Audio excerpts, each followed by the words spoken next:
27 handicap, full swing analysis. This video will be a little bit on the longer side, giving us a chance to dive a little bit deeper into the swings, more than we normally would in the quick 2 to 3 minute video. So, as I said, 27 handicap, looking to improve on the swing plane. And we have a couple views here from the golf course, face on and down the line. This alignment isn't the best to talk about your plane, so we'll just stick to the setup tips from this video. You did include a range swing with a better down the line camera, so we'll use that first. But to talk about your setup, you are bending over too much from the waist and have too much knee flex from your setup position. Start by reducing the knee flex and feeling like you're standing more upright from the waist. Your back isn't overly bent, it is just from your hinged positions that you're, just bent over too much. That's going to cause your arms and hands to hang a little bit low and really flattening out that shaft plane from the top. That's having that club look like it's pitched at this angle, giving a lot of shots that start more left of target. Might play into an over-the-top fade, but as you make changes in your swing, having that club in a more upright position may help you have a chance to flatten it out on the way down. But we're getting ahead of ourselves, so let's look at the face-on view. With maybe a 8-iron from this swing, that ball position is pressed too far forward of center. Your hands are okay, your grip looks fine, but that ball's a little bit forward. Reserve that more for your 5-iron and above. If we get a couple lines on this, let's draw that again. Line on the lead hip, right against the left ear. We'll see as you draw the club back, there's some good body movements. The knees are flexing towards and away, making your body pivot and rotate. Arms are staying straight and working the club with width away from your body. Hips are trying to stay attached to the yellow line. Head is trying to do the same. And only toward the top do you give away a little bit of that sway of the upper body behind the ball in a extreme power V position. Now that movement there might benefit a driver with having a more upward angle of attack and ascending strike, but any kind of slide off the ball with the head with your irons may cause some low point or contact issues on the way down.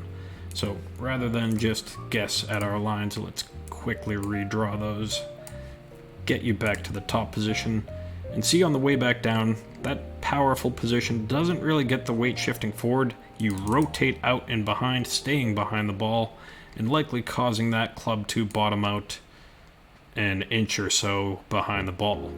Chicken wing type finish, face trying to close are all symptoms of what you've done to this point, trying to save face at impact. But the real issue stems from the upper body sway and the lack of recovery from the hips, trying to get that low point to come back more forward.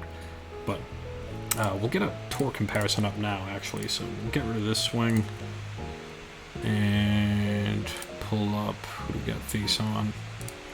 Cam, we've used this one before, and I think that he's going to get enough lateral movement to fit the argument. Yes, so we already snuck a peek there.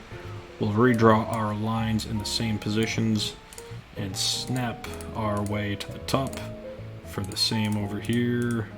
And much steadier movement to be expected out of the pros. Cam Smith, hip will stay against the line mostly, little flex of the knee down and in. Head stays very steady to that line in a pure and strict rotation.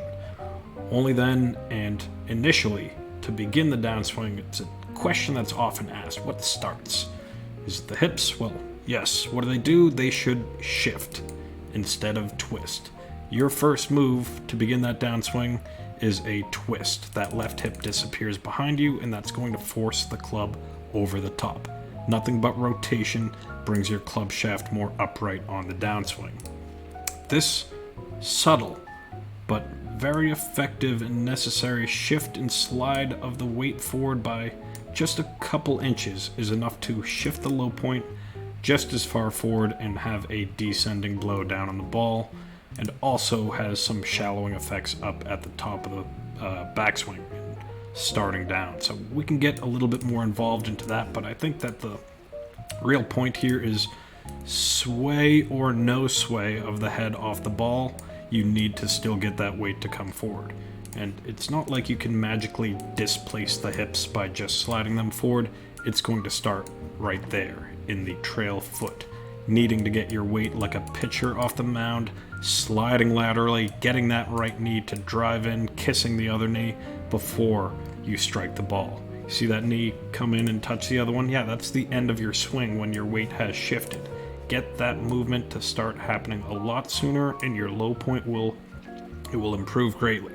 Sorry, I need to gather myself, and let's now, I guess, switch back subjects, go to the path that you talked about. You asked this video wanting path information, and I just rambled about your face on view. So moving on to this, already a more improved setup position. There's a less amount of knee flex, which is better. There's a less amount of flex from the waist, which is better, but both of those I think still need to get a little bit more upright, mostly the upper back.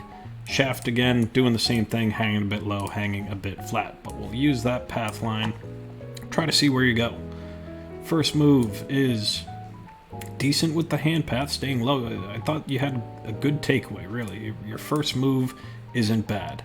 As you get up to the top, we noted the head sways off the ball. The club does get a little bit more upright with that hand path than I'd like to see, although really, it's not the worst position. Your camera angle from the down the line on course wasn't great. This is much better. And also, I'd just say in general, your range swing with more focus is a much better move than what you're making on the golf course. Take your time to make swings with this much effort behind them on the course. It's worth it to settle down, hit better shots, and take less time that way.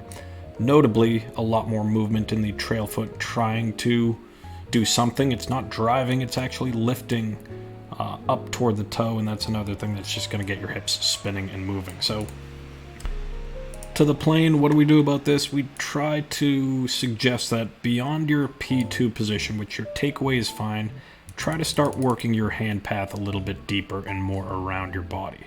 It doesn't really get there until the very top, but you can see how upright the hands go just to continue up to the top. And even if you did make a nice shallowing move, shifting the weight more forward to begin your downswing, it might still not be enough to get back down on the plane that you were setting up on. So you can try to get a little bit more inside with depth of the hands. That might make your left arm look a little bit more flat across the chest. That might tuck your trail elbow in a little bit tighter to the body. Both things help a more inside-out plane.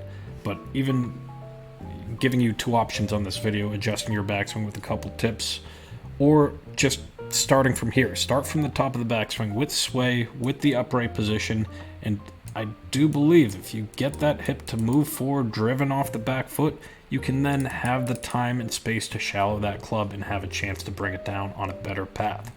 It's going to take time, and I mean that two ways. Time to work on the swing in general, lots of time and golf balls hit on the range, and time at the top, meaning slow down your transition. Think about what your body and lower body needs to do specifically. Once you get that part, that half of your body working, try to work the upper half. Riding the wall, pulling the string, tucking the trail elbow. There's plenty of content to figure out how to flatten that club at the top. I just feel like you cannot flatten that club at the top when your first move is rotation. Your club will work from A to B when you start rotating, and watch it follow this yellow line. Almost automatic. That will happen when you have nothing but turn. The shallowing that you see the pros have in that tracer is a function of having that weight shift forward. Nothing starts rotating down, that arm flattens out and shallows, and the club drops down. It happens when the hips move, and I hope that you take enough time, work on this with the short irons before anything else, and again, work on them in the order that they were stated in the video. Any questions or concerns, you know where to reach me. Good luck. SendASwing.com.